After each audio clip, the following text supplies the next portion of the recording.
Warning, the Stone Age Gamer includes a lot of bad language. Cover your mother ears.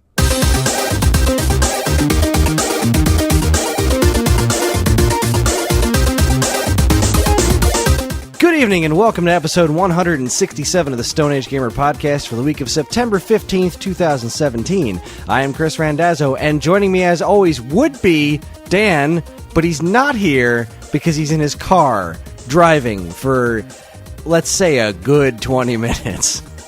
Because I don't know how else to explain it. So when he gets here, Dan and I will be joined by, but in the meantime, I myself will be joined by Mr. Patrick Hickey Jr. Say hi, Patrick. Hi, Patrick. How you doing? I'm pretty good. How are you? I'm pretty good. Happy to be on the show. Thank you so much for bringing me on. Of course.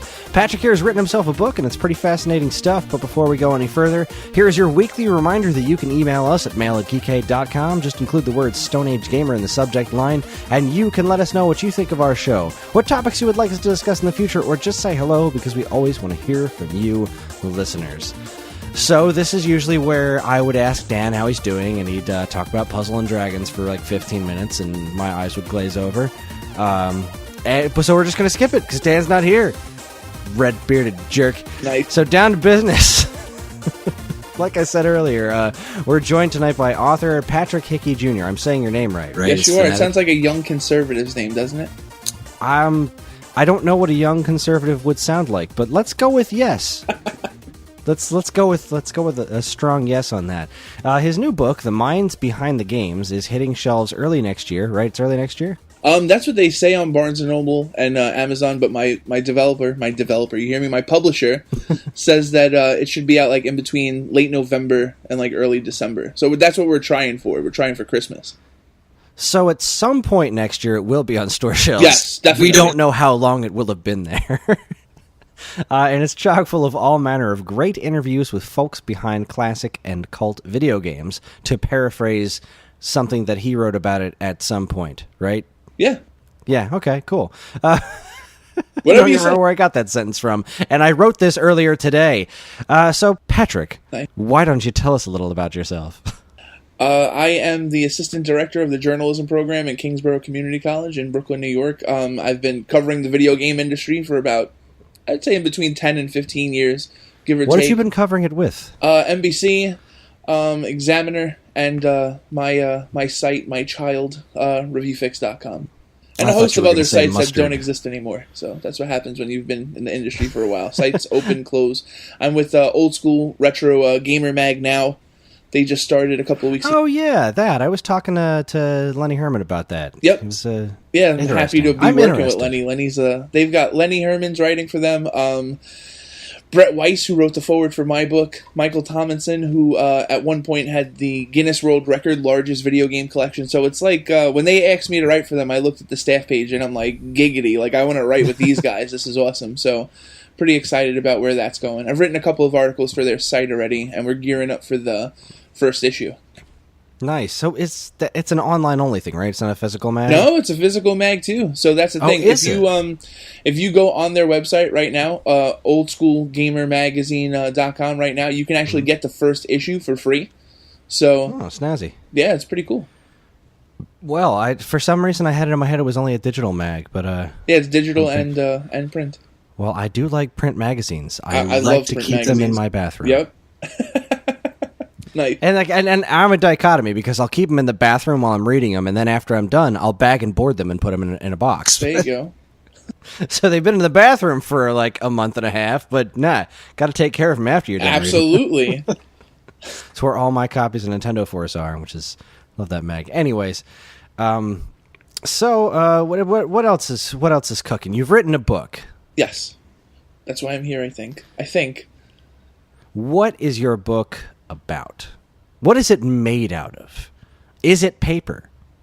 Yeah, it's paper. It's good paper. It's like paper that belongs in a library and stuff. Like, is it like papyrus? Does it have a great book smell? Yes, it has a good smell to it, a good texture. You know? Do you physically have the like a printed copy of the book yet? No, not yet. I'm waiting for my proofs. I should have them in a couple of weeks. There's actually like, I'm sure you saw like the cover of the book that I sent you. I suggested a couple of more changes. That's actually like the third or fourth revision of the cover because I'm kind of annoying that way. I had them add more games to the book, change the colors a little bit, change the font, and then there's like a chip in the middle of the brain, and I wanted like an Atari 2600 controller in the middle instead of that chip, because I understand that like the chip is like the beginning of the video game, but most people aren't going to get that, so I figured a cool game controller would be better. Yeah, I mean, a joystick is a tad more emblematic than a chip. A chip makes it almost seem like it's about technology, whereas the controller makes it seem more like it's about games. Exactly. I get that. So to answer your question, what is the book made out of? I would say it's made out of like really geeky conversations that I've been having in video game stores over the past like 20 years. Before Wikipedia, there was video game magazines. You know, I still have a ton of Game Pros in my man cave and Electronic Gaming Monthlies and Nintendo Power, and that's where I used to get all of my information, and I would have conversations with people. Well, we all used to get our information. Yeah. That was it, man. That was all there was. Absolutely, and I feel like gamers today, especially young gamers, these goddamn millennials, they don't know anything. First off, they don't know. I'm a college professor, too, like I told you before, and I feel like if you're like 18 to 24, you're pretty stupid. That's why you're in college, and I'm trying to teach you and stuff like that. And but it's like everyone uses Google and Wikipedia for everything, and yet they still don't know anything about the things that they love. And the video game industry is probably the worst. Because music, you know who sings like Thriller and stuff like that, and movies, oh, it's DiCaprio, oh, it's Brando, it's this and that. But if I tell you, you know, who created NBA Jam, you'll probably know because you're awesome, but a lot of people won't. Mm-hmm. So, and that's because I feel like a lot of that has to do with the way the games were. You know, that kind of stuff wasn't advertised back then. You know, the people that were involved in involved in Atari and broke off to do Activision, they tossed their names out there, but even that didn't stick. You know, once after post Crash NES era, I mean, hell, a lot of the games, they weren't even allowed to put their proper names in the back of it. You got things like Bun Bun and whatnot. Yes, and like first names and like the first letter of their last name and things like that. And it's like exactly, yeah, it's insane. It's like if I made a game, I'd want everybody to know. You know? Yeah, seriously. I'm a huge Kid Icarus fan. I love the Kid Icarus franchise. I love that character. There are no credits in Of Myths and Monsters because it was developed by Tosei, who didn't let people. But they didn't put credits in their games because they didn't want people poaching their talent. Very Atari-esque. Yes. I have no idea who made that game. And more particularly, I have no idea who wrote the music, because I love the music in that game. Great music. And I know Hip Tanaka did the first one, but I know he didn't do the second one because it's not his style, but I have no idea who did. So, and I've even reached out to Tosei with no response, because, I don't know, I guess they don't know who I am or care, because why would they? I'm some dude in my basement recording a podcast. But still, I would love to know that information, and these kinds of things should be known. And I feel like a lot of modern developers are getting their names out there a lot better, but... You know, if it's outside of like big names like Shigeru Miyamoto, most of these names aren't really common knowledge. You know, like David Crane is not De Niro. It's just not that kind of a connection there. I mean, to us he's De Niro, but to everybody else, I mean, who the hell's David Crane? Yes, and I remember there was one point in the book because he was one of the first. I sent out 6 pitches originally for the book because what had happened was I had a conversation with someone that I work with, and I had this whole project that I wanted to do. I wanted to add like another class and do all these things, and they were like, "Listen, that's not in the forecast right now." And I'm like, "I need to do something." My wife was 5 months pregnant, and to be honest, I was kind of like, I had a great life before she got pregnant in terms of like the time schedule. So like I would get home before her, and I would straighten up the house, and I would do all of my work, and then when she would come home, I would have energy, and I'd be like, yo, let's go out to eat, let's go spend time together and stuff. And when she got pregnant, she got really tired, and she had to relax, you know? Hello? So when she was relaxing, I'm like, this guy at work, you know, doesn't want to do this project. My wife is exhausted. She's sleeping early. I have all this time. Why don't I do this? Why don't I write a book? And then just it popped up into my mind. I'm like, I should write a video game book. I've been covering the industry for so long. I love the industry. And I had just read Brett Weiss's top 100 console games, 1977 to 1987. So after I had bought about 25 of the games in that book, I said to myself, this book is great, but I understood that Brett's writing style was very different from mine. So Brett is a super, super geek in the best way possible. Like, he finds out information about games and does his research, and he understands how the games work and stuff. And I'm a good gamer, and I have over 2,000 games and stuff, but I'm a journalist, and I enjoy interviewing people. So I'm like, I can't write Brett Weiss's book, and I don't want to write Brett Weiss's book. And I love Leonard Herman, and he's a researcher. And I'm like, but I don't want to do his type of book because that's been done too.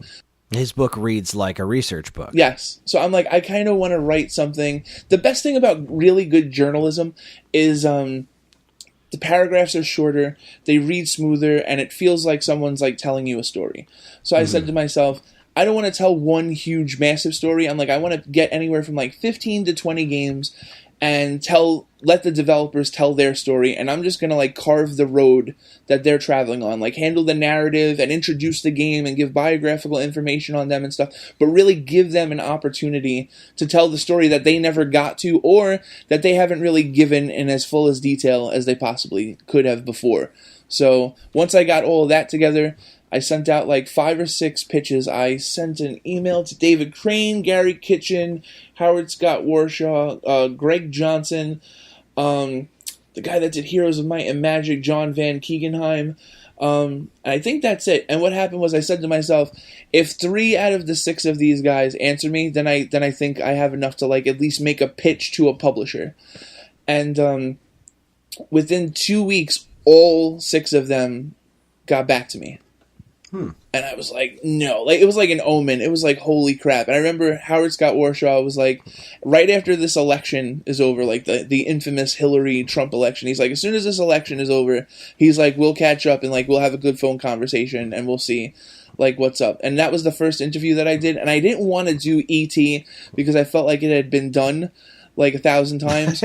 Yeah, to say the least. So I did a really good interview with him on Yars, and what had happened was I was alluding to E.T., saying something like, not a lot of people have the range that you do. Like, how many people could say that they've made one of the best original games on a console and one of arguably the worst? I mean, I know E.T. isn't the worst game on the Atari 2600. That is a fact. Yeah. E.T., I used to love that game when I was a kid. I didn't get what I was doing, but any game where you're controlling a character and you press a button and it makes a fart noise is inherently cool to kids. But the thing is, though, too, it's like it was developed in, 5.5 weeks and it's playable. Yeah, it was extremely crazy constraints put on that thing, and it's playable. And how do you think of the source material? How the hell do you make a game out of E.T.? Yes, and he basically came up with the idea for it in 36 hours. I mean, he's the guy for his time was an absolute rock star. 3 games on the Atari 2600 or VCS, whatever you want to call it, and they all sold over 1 million copies. Not a lot of people have that type of track record. So you could say E.T. sucks, still sold over 1 million copies. So I was alluding to E.T., and then he's like, Pat, come on, let's talk about E.T. now. And I'm like, all right. So I asked some different questions, and that chapter in the book is basically trying to dispel all the fanboys. And I have 2 nephews, one's 14 and one's 8, and I sat them down in front of my TV, and I'm like, you're going to watch this documentary, the Atari Game Over documentary, because they love games and stuff. And they were like, is E.T. really like not that bad?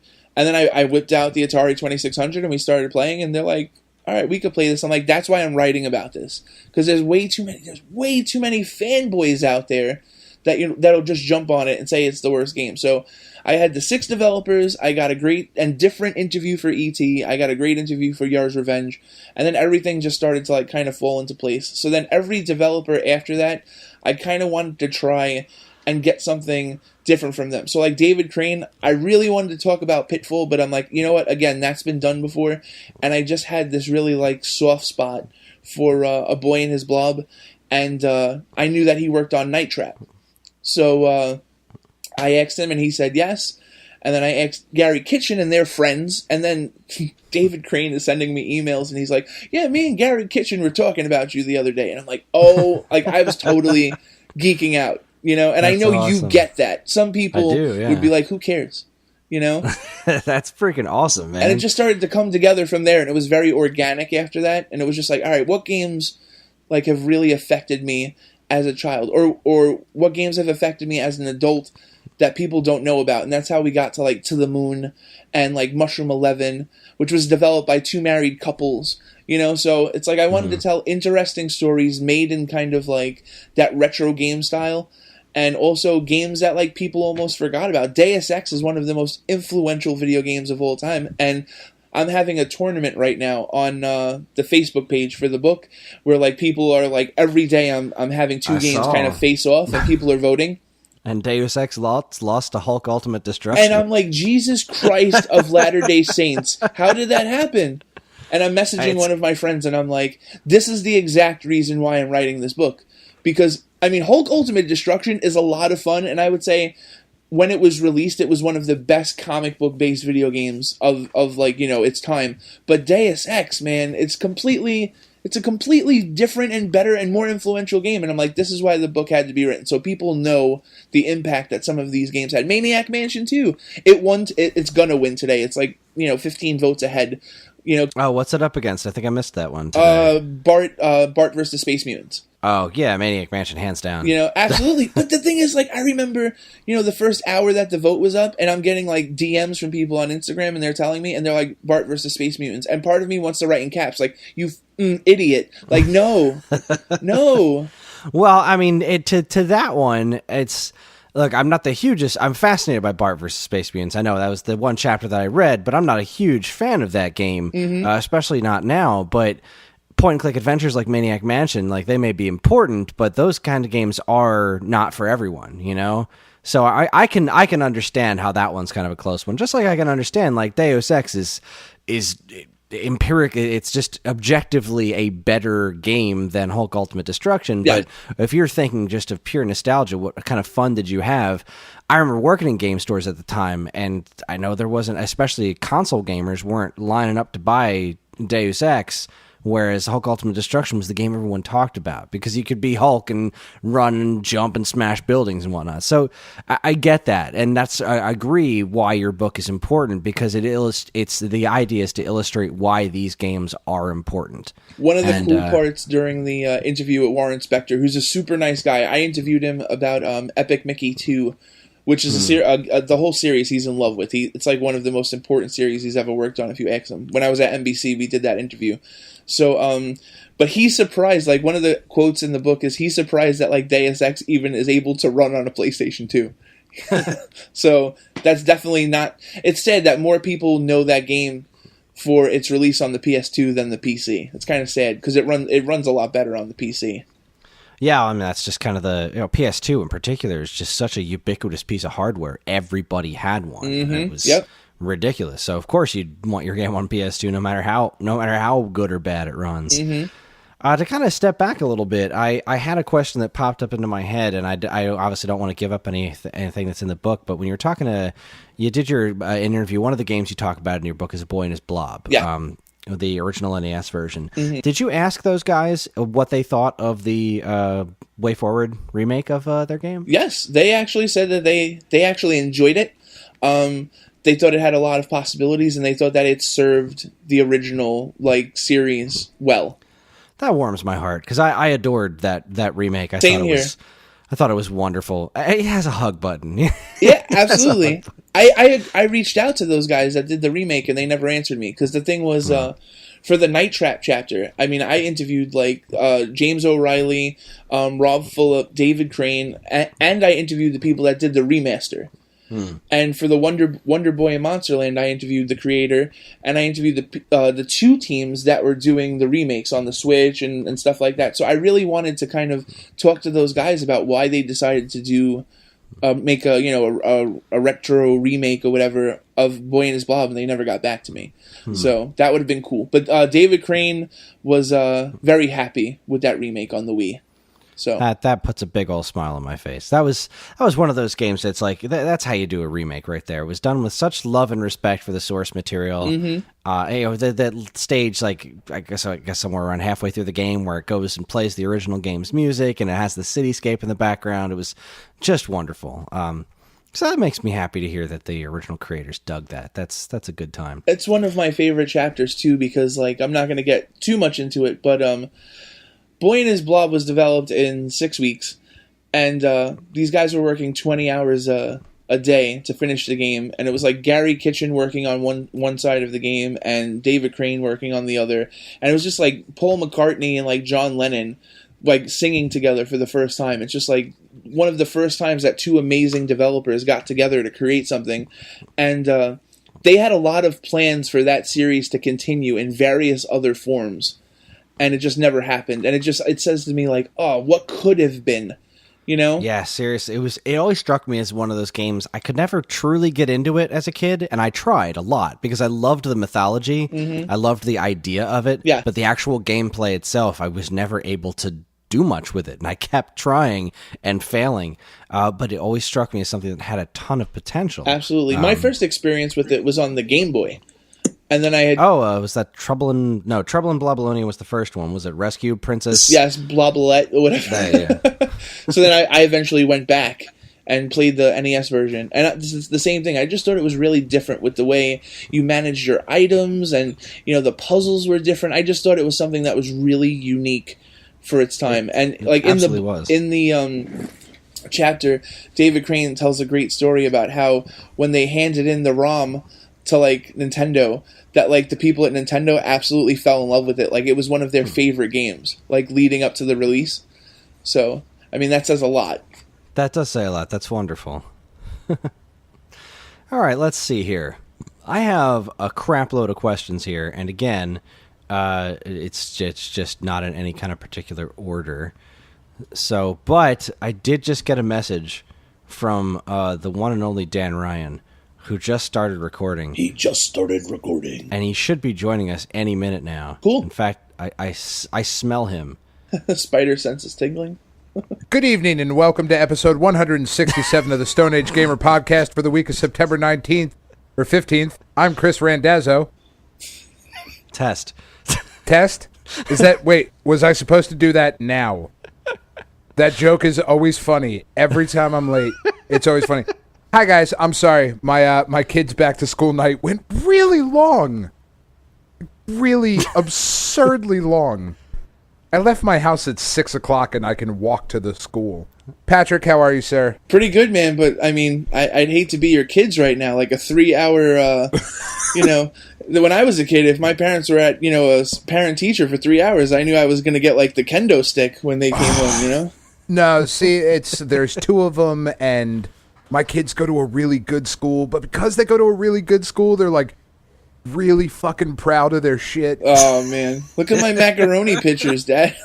Yeah, it's like, God, all right. We had back to school night too, although it's not school, it's daycare, but they teach them stuff there. And the woman that runs my kid's class, so he's officially in pre-K, this woman is intense. Like seriously intense. And it's so hard to tell when she's joking and when she's not, because she talks to adults the same way she talks to the kids. Oh, that's not good. So she's got a couple of screws loose, and she'll do this weird, really intense eye contact with you and kind of smile like she's telling a joke. And I remember last year I kind of laughed at something, and she gave me this look like that wasn't fucking funny. And I don't know how to read this woman. I have no idea, but she's great with the kids.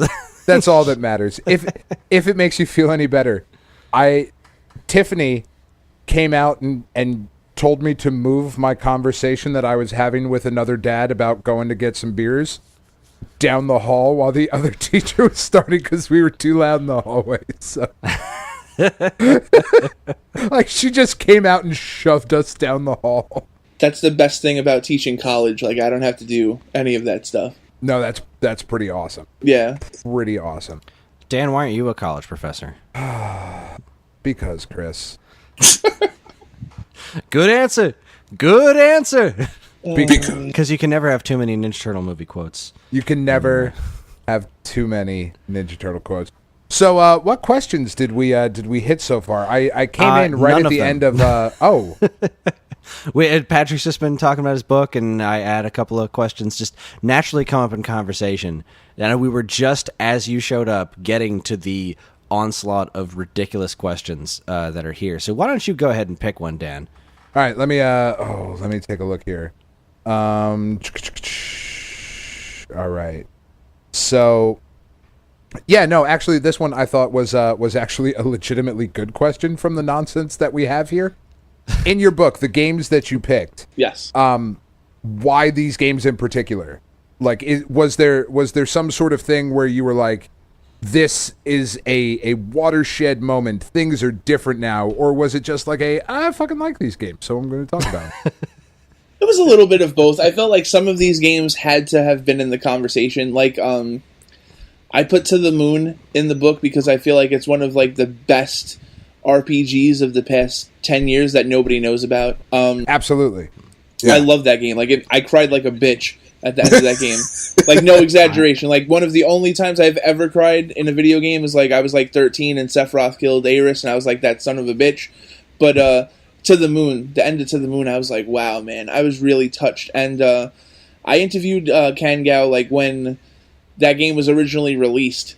And he's my friend on Facebook. He's a really nice guy. And I'm like, you know what? Like, this guy deserves to be in the book. The same thing with Pro Wrestling X. I mean, that game's been in development for 12 years. That guy started out like bitching about the state of wrestling games on the GameCube, and somebody called him out and was like, why don't you make your own game? And he was like, yo, I'll do it. So I'll do it. And he's a cool guy too, so I figured he would get in there. I wanted a nice blend of like stories about developers making games for the love of the games, and then I wanted some bona fide superstar games like Mortal Kombat, NBA Jam.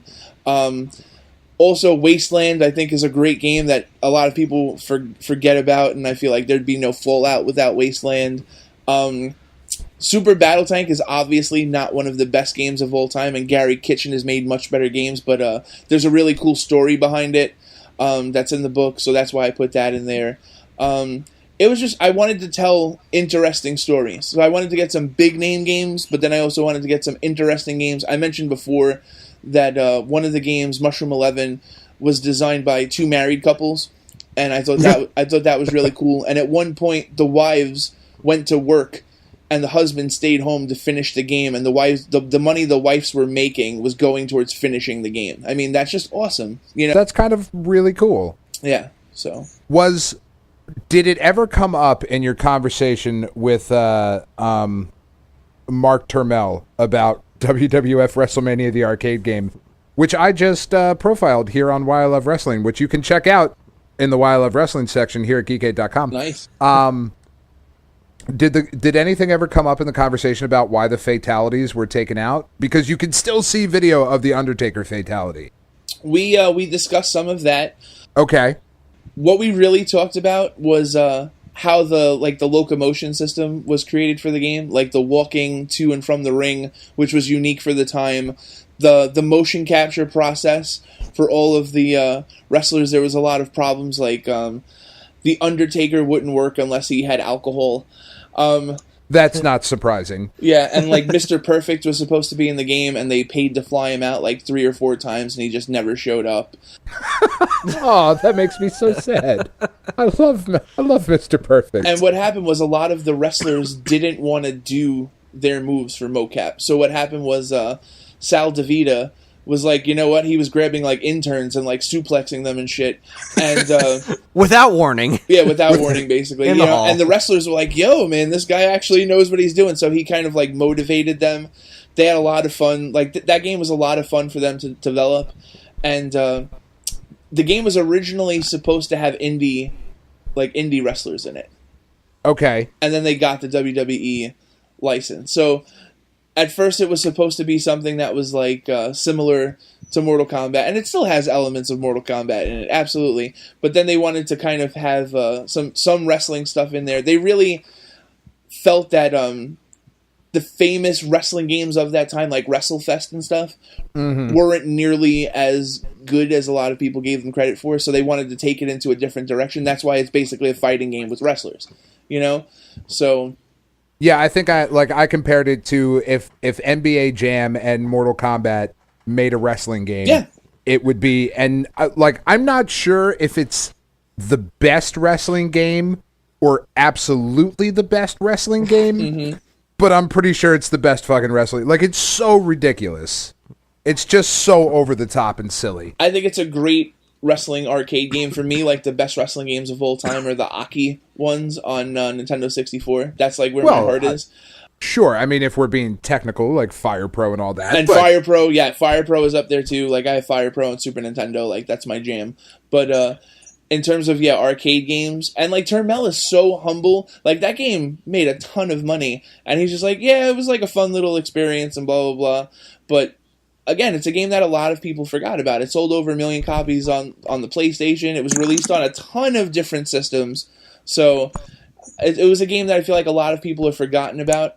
And a lot of people that are, 17, 18 years old that are playing WWE 2K 18, 17, 16, 15 and stuff, they don't even know these games exist, and they deserve to know. So that was one of the reasons why I featured that in the book. That's awesome. That, I think, might be my favorite. Like, when Kris sent this out and I saw that on there, I was like, all right, this is sweet. We're going to have plenty to talk about. We're good. Yeah, the best part of that chapter is, like, the stories he gives us about, like, how they got the wrestlers to do the moves and, like, all the little, like, behind-the-scenes stuff that led to, like, certain wrestlers being included and certain wrestlers not being included. Like, that's what I feel is, like, the bread and butter of that chapter. Very cool. And a lot of the technology that they used in that game fueled, like, later games, which they discuss too in the chapter. So, all right. So this is this is a two-parter, and this is how it was written. Mm-hmm. So one of our writers wrote softball. What's the author's favorite video gaming memory? And then another writer responded, video game. What's the author's favorite softball memory? So, what is your favorite video gaming memory, and what is your favorite softball memory? Okay, so my favorite video game memory. Oh my god, this is great. My dad's gonna kick my ass when I tell this story, but I own him in NHL 90, NHLPA 93, NHL 94, NHL 95 on the Sega Genesis. Own him. Like, you could handcuff me and I could play backwards and I could still beat him. And he would use Roenick and I would still destroy him. I could be the Ottawa Senators and still destroy him. So I remember one game, I was just completely toying with him. And he was out to like a 6-0 lead. And in the third period, with like 6 minutes left, I came back and I beat him like 9-6. And he was pissed. Awful. He was pissed. And he had just like lost his job like a couple of weeks before. It was like a couple of weeks before Christmas, and he had just lost his job. I was like 10 years old, and I was rubbing buying you presents and shit. Yes, you're kicking him while he's down. I was rubbing it in his face, and he just looked at me. And my dad's like Bam Bam Bigelow. He's like 5'11", like 290 pounds, and he just looks me dead in the eyes. And he's got the Sega Genesis remote in his hand, and he just breaks it in 2 clean pieces. So we did not play that game ever again.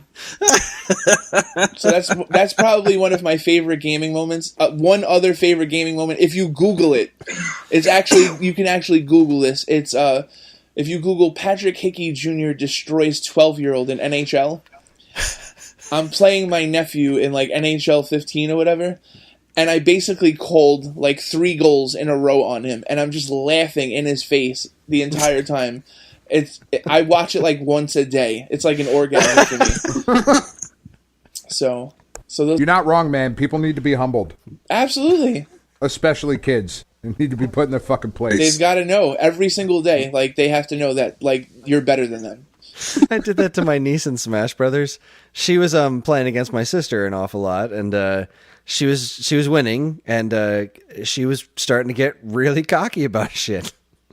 And so I decided to whoop her ass in Smash Brothers, like brutally and mercilessly, and she got kind of mad at me.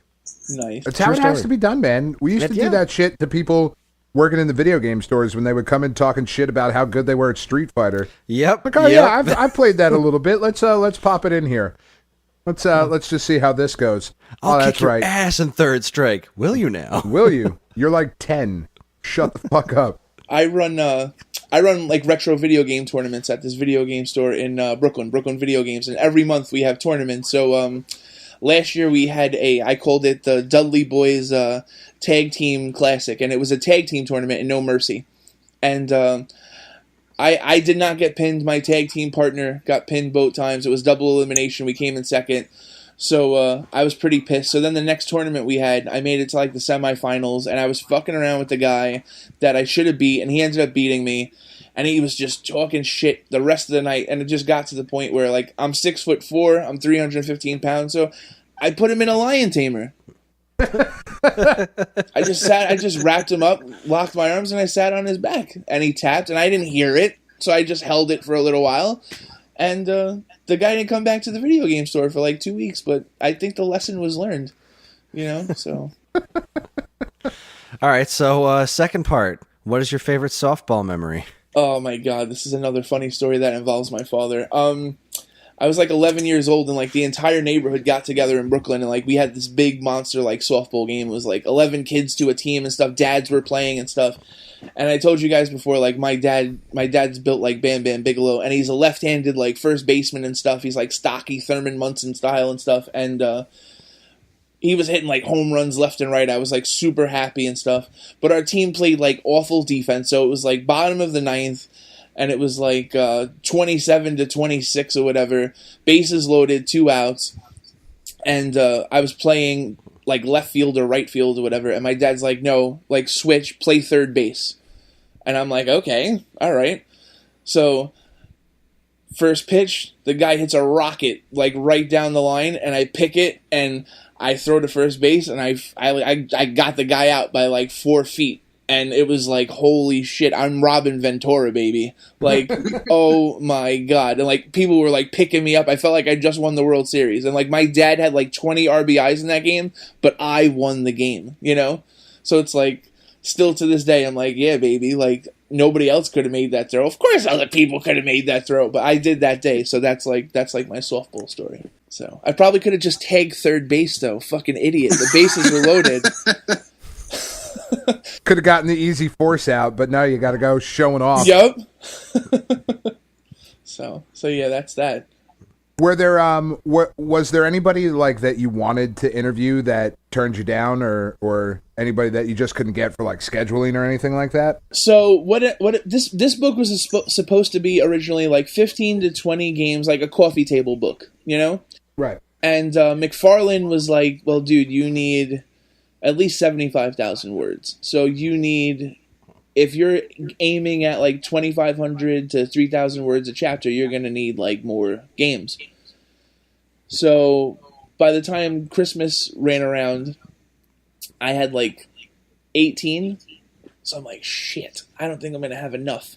So I just sent out a ton more pitches, and that's when I got the developer of Spider-Man 2 for PlayStation 2, which I think that's one of the greatest comic book games of all time. Oh, absolutely. And I had gotten the creator of The Fireman for the Super Nintendo, and that's a fantastic game that a lot of people don't know about. But I also got Alan McNeil, who did Berserk. And that, I'm not sure if you guys know about that game, but 2 people died playing that game competitively in the 80s. I very much know about Berserk. I friggin' love that game. Yeah, and what happened was Mr. McNeil agreed to the interview, and I sent him questions, and then I was going to do a phoner with him, and he said his mom is very sick and stuff. I hope she's okay. And he had just never gotten back to me. So 36, I ended up getting 36 developers, but I should have had 37. I was just looking back in the email. I was like, did I miss Berserk? Like, what? Oh. Yeah, I wanted Berserk in the game so bad. And also, too, like, the story for Doom, the way Doom got in the book was crazy, too, because it's Doom on the Game Boy Advance. And the reason why it's Doom on the Game Boy Advance is because that game was developed and it was about 90% finished when John Carmack found the Atari Jaguar ROM, like, in his attic. And this is like Doom on the Game Boy Advance came out in like 2003. So this is quite some time after. And he told David Palmer Productions, "Why don't you guys use the Jaguar ROM on the Game Boy Advance?" And they were like, "What?" And they ended up having to, and they did. And what happened is Palmer believes that the version that they created is better. And but if you guys have played Doom on the Game Boy Advance... I have. I bought that day one. It's pretty good. I love Doom. I absolutely love Doom, and especially the first two. The I love those games to death. And when they announced that it was coming to Game Boy Advance and I could play Doom like on the toilet, I was blown away. You love the toilet, man. Magazines, games.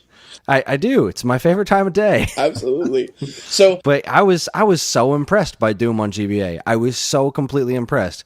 Same thing with Super Nintendo. I remember playing Doom on Super Nintendo and be like, wait, this works? Mm-hmm. How does this work? Like, it's sure it's ugly, but it's functional. Absolutely. What witchcraft is this shit? There's so much drama about the development and the creation of that game on Game Boy Advance that I felt like no one ever really knew. And the thing that's crazy too about it is David Palmer, one of the creator of David Palmer Productions, the guy that published that developed the game. He's currently sick with cancer, and I sent him the questions, and he disappeared for 3 months, and I didn't want to bust his chops. And my mom is currently fighting cancer, so it's I kind of know what's going on. And it was 4 days before my manuscript was due, and my max word count was 100,000 words, and I had 97,000. So I emailed him. It was a Saturday afternoon, and I'm like, listen, I know you're going through all of this, and I'm dealing with it with my mom, and it's not fun. I'm like, but I have 3,000 words left in this book, and I would love for them to be yours. So the next day, I get an email, and it's all the answers, and that's the last I've ever heard of him. So it's I'm super happy that I hope he's okay. I thank him so much because the chapter is great, and it's I remember writing it. I was at an office meeting for my college, and I was literally falling asleep writing that chapter because I wanted to get it done in time to send in as a part of the manuscript. So, yeah. Well, I also hope that he's okay, and I really look forward to reading that chapter because I didn't know there was a bunch of drama behind the GBA port of that game. That's awesome. That's the freaking Jaguar game. Yeah, how does that happen? That's so weird. Oh, that's awesome. Who asked the last question? Was that me or no? That was me. Dan? Did I even answer your question? I'm sorry. I think so. It's close enough. Oh, whatever. Let's go with yes. I like that answer. Yeah, I'm good with that. Let's see. Okay, Dean says, ask him what his feelings are about the Ouya, a.k.a. God's gift that man squandered. Oh, my God. The best thing that ever happened to the Ouya, well, the best thing that came out of the Ouya is Towerful.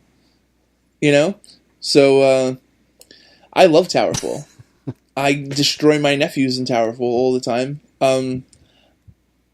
It's that. You're right. That's a system that had a lot of possibilities. Couch co-op, ton of indie possibilities.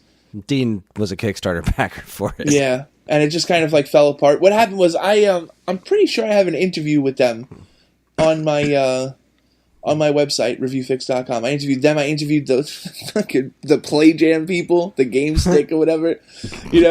I was trying to help out all of those people and get attention to it and stuff. And the thought of the Ouya was actually really cool. I like the controller. I like that. My wife liked the fact that it was small and didn't take up a lot of space. So, but it was pretty small. It was yeah, tiny little. But it just never happened. And that's what we discussed that in the book. The same thing we discussed, the failure that is the Project Nemo. You guys familiar with that? Mm-hmm. Sounds familiar. It's basically the Hasbro created system, the VHS. Oh, that's system, right. Yep. That Night Trap and Sewer Shark and all of those, motion video FMV games. Yeah, we're supposed to come out on. And this is the thing too. That's the reason why Night Trap is in the book. I want you guys to think about this for a second. Super Mario Brothers came out in 1985. Okay, Night Trap was originally supposed to come out in 1986 or 1987. So if that game comes out in 1986 or 1987, it changes the video game industry in a very big way. Super hot chicks, and futuristic vampires and stuff like that. On your TV, that could have been really cool. But in 1992 and 1993, it's what the fuck is this?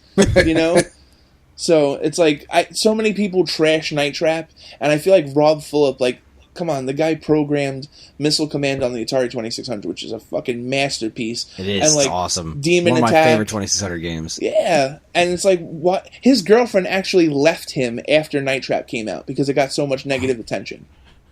Oh, poor guy. It's not that bad a game. Poor guy. That's the thing. I'm of the camp of I tried Night Trap. I really did. I own it on 30. Was it Sega CD and Sega CD 32X versions? At least just the two. I don't get that game. I don't get the draw of that game at all. I never have.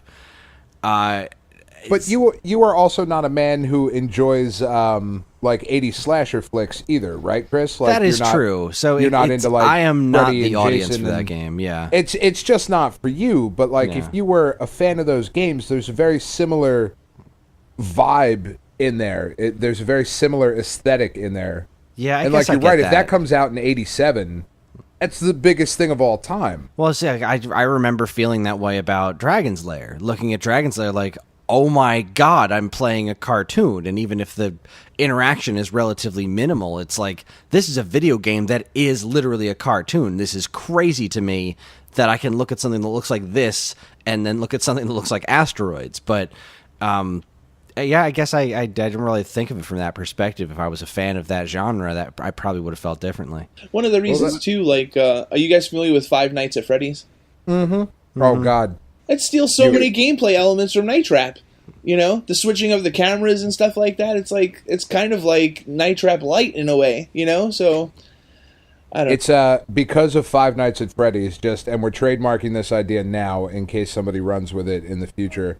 But my one of my daughters has decided that when she's old enough, she is going to create a Chuck E. Cheese style thing with animatronics and the whole thing. She designed all the animatronics she wants to put in there. And during the day, it's going to be like Chuck E. Cheese, and at night, the animatronics are going to get off the stage, and it's going to be like escape rooms. I love it. That's great. Which is the best fucking idea ever. That's such a good idea. You have to call it Five Night Traps at Freddy's. Five Night Traps at Freddy's. I like it. Oh, man. That's awesome. I love it. Yeah, we're big Five Nights at Freddy's fans here. We've got book bags and stuffies and the whole thing. Mm-hmm. All right, Dan, your turn. Oh, shit. I wasn't prepared. Well, damn it. I know. I'm sorry. Let's each ask one more question because it's starting to get a tad late. Okay. Well, I'm going to ask the serious questions then, and like it's kind of a bullshit question, and I apologize for that. Because like there's really no easy answer for it, but like you can even go to top 5, but like top 5 favorite games. Ugh. Right? See, I know it's a bullshit question. No, I know, but people like to know. All right, so I'm gonna get so much heat for this, but who cares? Pokemon Red, and I tried to include it in the book, and I emailed Nintendo, and I sent them the sexiest pitch ever, and they sent me a PDF back with like 30 pages of awesome information, a lot of stuff that I didn't even know about Pokemon. So for them to even answer me was cool. I mean, I've been featured in a lot of like their promotional campaigns over the years for like reviews that I've done, so I have a good relationship with them. But I felt like for them to even answer me was cool. And if this was a different book that I didn't need direct quotations, I probably could have included Pokemon just from the information that they gave me. But I needed direct interviews, you know? So, right. All right, so Pokemon, NHL PA 93 or NHL 94, one of those two. NBA Jam, because I think it's probably the most perfect arcade game ever. It made $1 billion in its first year in the arcades. Final Fantasy VII, just because, I mean, if it's not in the list, then it's a shitty list. And and I would say maybe like Diablo or like Bard's Tale, one of those two. No shit. See, the other ones are like interesting answers. Bard's Tale or Diablo, those aren't ones you hear very often. I just love both of those games. Like, I remember when my daughter was born, the video game store that I run the tournaments at, the guy's awesome. And whenever he gets something, like, really cool, he'll hold on to it and see if I want it. Because, like, I have over 2,000 games. I have over 30 consoles and stuff like that. And he sent me... The baby was literally born, like, 8 hours ago. And he sends me a picture, and he's like, boom, complete inbox, mint Bard's Tale for the NES. And I'm like... If it was on the PC, I would have ran. But I'm like, you know what? I still want it. So I remember when my baby came home like 3 days later, I went there and I picked it up because it's one of my favorite games of all time. And then every time I look at it, I could be like, that's the first game I bought after my daughter was born. So that's very cool. So yeah. Nice. All right. If you could speak for the first time to any video game developer, inventor, personality, living or dead, who would it be? it's kind of like why I love talking to Leonard Herman. I think he's a genius, and I think Phoenix is one of the, if not the most influential piece of video game writing that's out there. I remember the first time I met him. I actually met him for the first time like a month ago at the ColecoVision thing, and I was like, "Tell me about like Ralph Baer," you know. So it's like I love listening to him talk about Ralph Baer. Yeah, I think we asked him the same question when we had him on. Yeah. Like, so I know we're interviewing you, but tell me about this other dude. Yeah, so it's like that's one of them, and like I already did that, so like that's technically not my answer. So I got to do that. That was like one of the great things about the book, because I got to speak to some of my favorite developers of all time. Like Mark Turmel was sending me video of his 2-year-old after my daughter was born, and he's like, "This is what you're going to have to deal with in like 2 years." And Mike Scupa, who did Bully for the PS2, which is a great game, and he did Sleeping Dogs for PS4, which is another game that I really like. He sent me the answers to my questions when my wife was in labor, and I was like messaging him on Facebook while my wife was in labor. I'm like, "Dude, thank you so much for the answers." And he's like, "Yeah," and I'm like, "Oh shit, I can't talk. My wife's like pushing a kid out," you know. So it was like that was one of like the really cool parts. Like I said, Nintendo never got back to me on Pokemon. That would probably be one of them. Yeah, I got to interview Michael Brook for the NHL series. Like, he's the godfather. Like, "You talking to me? Like, I'm the godfather." Like, of the, you know? I know I just combined De Niro and Brando, but just go with it. It's all right. You know, of the NHL series. Like I said, the game that, like, broke my father's heart into 2 separate Genesis pieces. You know? So, that's a super tough question. But it would probably be the creator of Pokemon. Because everybody else, like, I really kind of got for this book, as far as like the games that I played as a kid.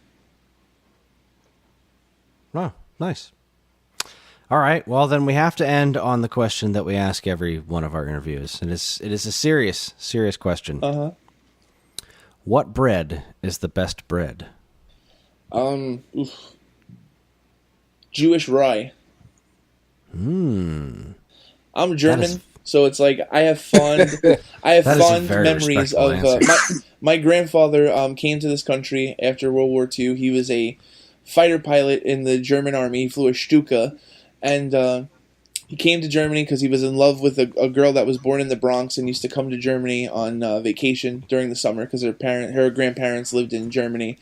And he knew no English and came to the United States, and he would watch John Wayne films while my grandmother worked in a bakery to like support them when he first got here.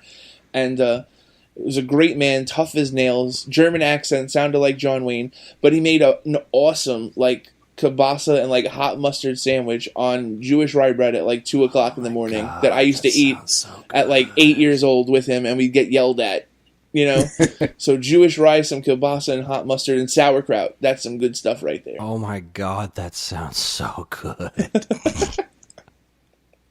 Wow, that may be the hungriest anyone's ever made me when answering that question. So when you say Jewish rye, people like, why? So I had to explain, because like when you put it in that context, it's sexy as hell. Now I want it. As soon as you said Jewish rye, I was just like, fuck, that's a good answer. Because like there's some good sandwiches on Jewish rye. Absolutely. Like, I mean, you want to put a nice pastrami sandwich on some. Oh God. Wow, this just got so fucking localized to the Northeast. Like every listener we have that does not live in New York or New Jersey is like, what the fuck? You have no idea what you guys talking about. Yes. Are they talking about submarine sandwiches? Why? Do they have Jewish rye at Blimpies? There's actually still a Blimpies in Bay Ridge, Brooklyn. It's just like shocking because you can't find them anywhere in like New York City anymore. They're definitely in North Jersey. Mm-hmm. I remember seeing a bunch of them when I was living up there. 7-Elevens. Like a combination 7-Eleven Blimpie. And Wawa's. Oh, fuck yeah, Wawa. Wawa is awesome. Wawa is awesome. Dude, you don't well, even know. I'm in South Jersey, so like you can't swing a dead cat without hitting a Wawa. Like you can stand outside of a Wawa and see another Wawa. It's I lived in glorious. Texas and Florida for almost 10 years, and there were no Wawas down there, and it was fucking awful. There was a Schlotsky's, which is a good sandwich shop, but it's not fucking Wawa. It's just not a thing anybody else understands. Unless you know, you don't know. It's like, Dan, why are you in such a bad mood? Because there's no fucking Wawas. That's no why. Fucking Wawa. I can't get a pretzel that's got some shit in it. I can't get any fucking tasty cakes. I can't get a turkey bowl. This is bullshit.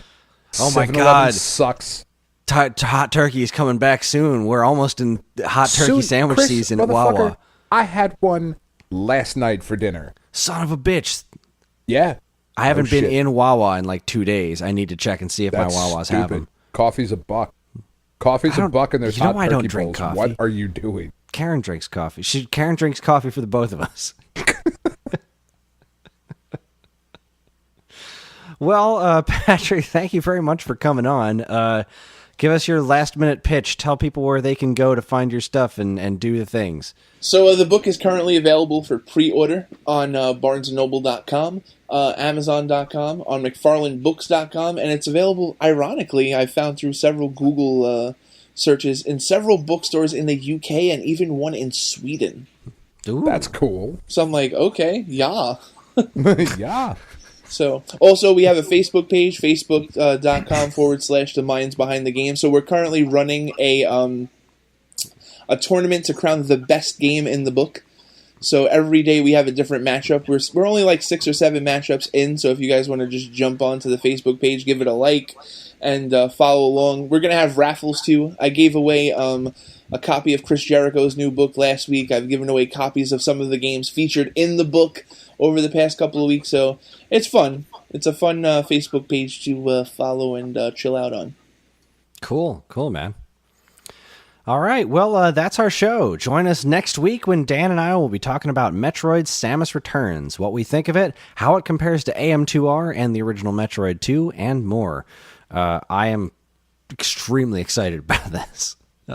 Once again, you can get in touch with us at mail@geekade.com, as well as all flavors of social media that we inhabit. You can like us on Facebook, find us on Instagram at Geekade, subscribe to our YouTube and Twitch channels for all our latest video content, and follow us on Twitter at @the_Geekade. You can also find us individually on Twitter. I'm at Geekade Kris, that's Geekade Kris. Dan is available at Geekade Dan. And Patrick, are you on Twitter? Yes, absolutely. I'm on Twitter. I'm at ReviewFix. All right, there you go. If you're interested in more information about anything we discussed here tonight, be sure to check out our show notes. And while you're at it, you can also subscribe to this and any of our other wonderful podcasts on iTunes or Stitcher, or if you're super nice, you can leave us a review, because any and all feedback is welcome and appreciated. We'd also like to thank our intrepid editor, Evan, for making this show listenable for all you folks. And we'd like to thank Mark TDK Knight for our show's theme. You can check him out on SoundCloud and Bandcamp, or his website, which we have a link to, again, in the show notes. One more time, always remember to keep your eyes on Geekade.com, where we post something new every single day. And we've done it so far this month, every single day. Even though I missed last week. It's all right. We had it covered. I forgot, Chris. I don't know what happened. I will say this. We were talking about people sending us stuff. We just got an email from a gentleman named Bobby Edod, I think is how you say it. And it was a wonderful email. I really, really appreciated it. I'm going to forward it to Dan. We just got it a little bit before the show tonight. And so thank you, Bobby, for writing in and listening to us from Britain, small b, because it's not great despite the name. His words, not mine. Well, Brexit's a fucking shit show, so, we'll talk about that next week. I have thoughts. If you dig it'll be Metroid/Brexit coverage. That seems about right for this show. Seriously though, anytime somebody sends us an email or a comment, we do read it and we do really honestly appreciate it. So thank you again for that. Thank you again, Patrick, for joining us. On behalf of Dan and myself, keep playing games.